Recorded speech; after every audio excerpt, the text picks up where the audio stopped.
এসছো, তোমার জন্য এক গ্লাস শরবত বানিয়ে। কোনো দরকার নেই। কেন? তুমি আমার শরবত, তুমি আমার কাছে। ধুর, কি যে বলো না।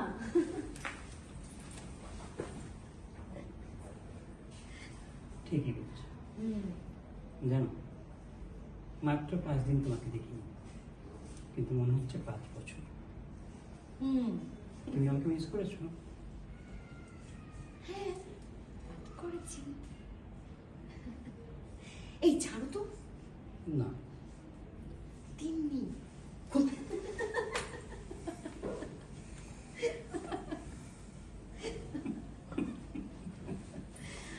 না, অনেক দুষ্টু। দাঁড়াও, তোমার জন্য একটা সারপ্রাইজ আছে। কি?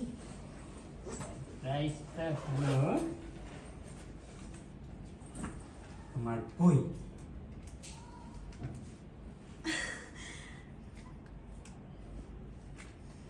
তাড়াতাড়ি পড়া শুরু করে দাও, ঠিক আছে? ভর্তি পরীক্ষা কিন্তু অনেক টাফ। জড়িয়ে দাও।